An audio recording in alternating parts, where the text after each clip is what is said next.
Milk is not good for health. Yes, that was the message which I shared with all of you a day back. So let us see today why am I saying that milk is not good for health. Well, when we talk or think about milk, we'll have to understand that milk has a cultural place in our country. Whether it be any festival, whether it be any occasion in our family, milk somehow finds its way in the middle of all the chaos. Not just that, if someone has fallen ill, whether it be a minor viral fever or be it any chronic illness, uh, it is considered that milk is the energy booster which would provide all the energy and would take care of the patient in the best possible way.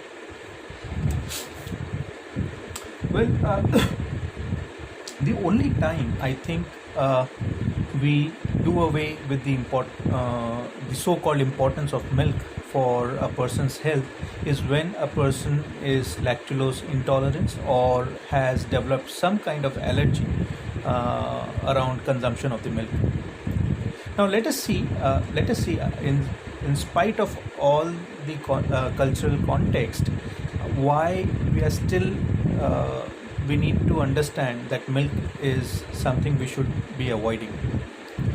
Well, whatever I'll be sharing today with you would be in context to diabetes and how people living with diabetes should absolutely be avoiding the consumption of milk.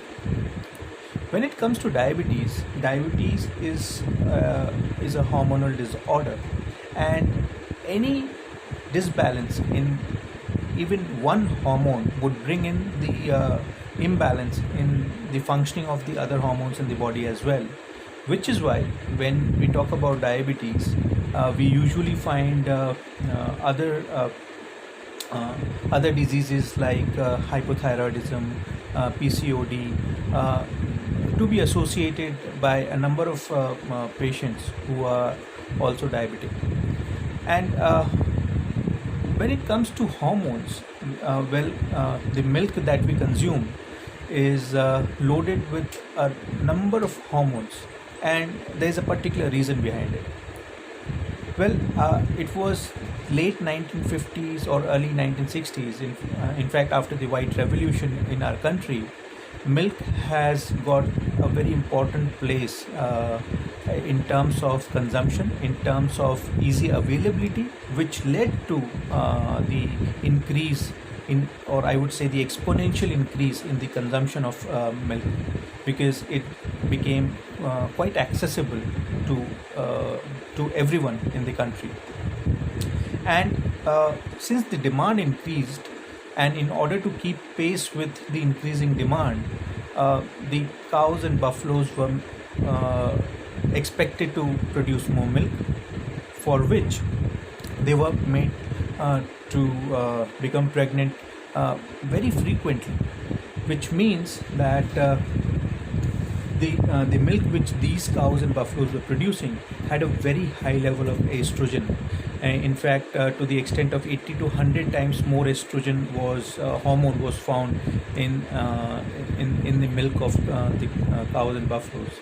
And it is this estrogen which is responsible for conditions like acne and severe conditions like cancer. Milk also has a hormone which is IGF, the insulin growth factor, which has a structural similarity to the insulin hormone. And IGF works in fact almost 10 times faster, and it binds with the insulin receptors, thereby leading to insulin resistance. And insulin resistance, we know, that is the root cause of causing type 2 diabetes. At the same time, in order to increase the production of milk, although oxytocin injections have been banned in our country, it is still rampantly used over the cows and buffalo, so that the production of milk could be increased. And this oxytocin hormone finds way to the human body through the milk which is produced. And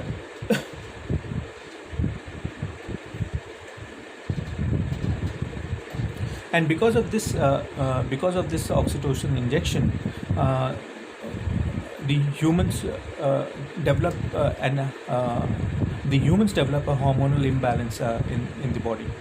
And which is why it is very important to understand that once we get into this vicious cycle of hormonal imbalance, one very common symptom, the way this hormonal imbalance is reflected is definitely through the diseases like diabetes, PCOD. But at the same time, the moment milk is withdrawn from consumption, females find it very relieving when it comes to menstrual cramps like situations. And at the same time, uh, the the proteins, the milk protein which is found, it has high structural similarity with the pancreatic proteins, which is why when we consume milk, uh, milk proteins are considered as external, or I would say looked as external foreign bodies by our immune system. And the antibodies which are produced to counteract these foreign bodies, they in fact start killing our own pancreatic cells, which is why consumption of milk in babies and children have been found to be one of the major reasons for developing type 1 diabetes. I would specifically like to draw your attention towards one of the uh, research publication which was done by Dr.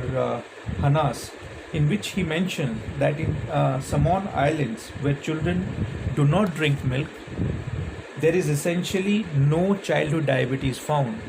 However, on the contrary, uh, it was found by British Diabetic Association, and it was mentioned in one of the journals that Finland, which has a very high per capita consumption of milk, has the highest rate of type 1 diabetes.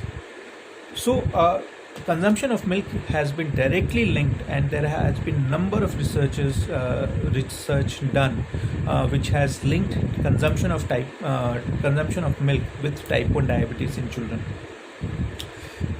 Now, it is also important to understand that milk has very high content of fat, and almost to the extent of 49%. And it is this fat which once gets deposited in our body cells.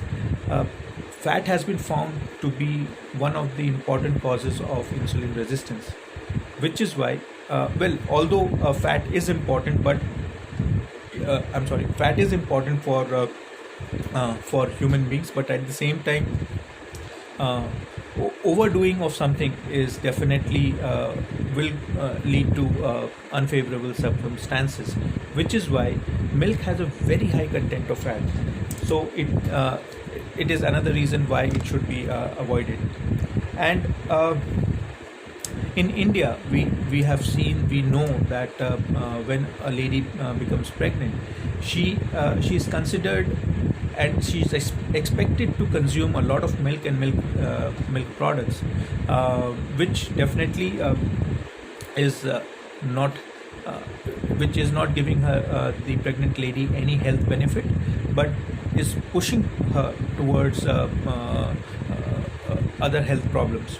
And another very important aspect why milk should be avoided is because the presence of pesticides and chemicals. A high prevalence of pesticides and chemicals have been found in milk, and I would specifically like to draw your attention towards research done by ICMR in 1993, which conducted a research on almost 50,000 samples of milk collected from all over the country.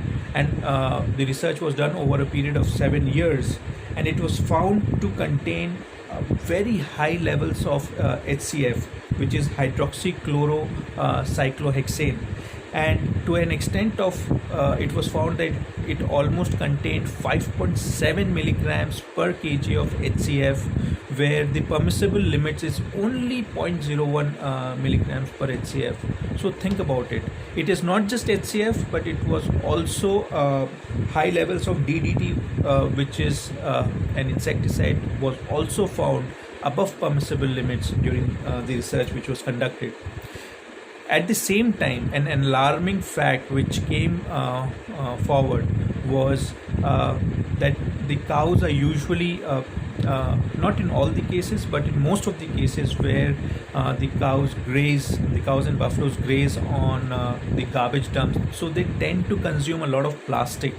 And there has been a documentary, a very popular documentary named as The Plastic Cow, wherein it was found that the milk which these cows and buffaloes produce has a very high level of PCB, which is again a pollutant which comes from plastic.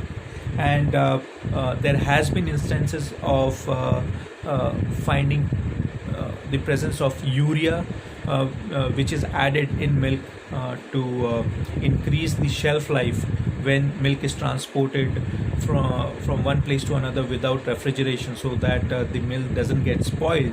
And along with very high levels of antibiotics are found in milk of cows and buffaloes, because these antibiotics are given to the cows and buffaloes when they are not well. So out of all these things, one thing which can clearly be understood is milk is something which has been thought to produce good health benefits for human beings. It should absolutely be avoided in all situations, and not just raw milk, but also any milk related milk product which we tend to consume usually. The only living being which I believe gets the benefit of milk produced by cows and buffaloes is the calf of that respective cow and buffalo.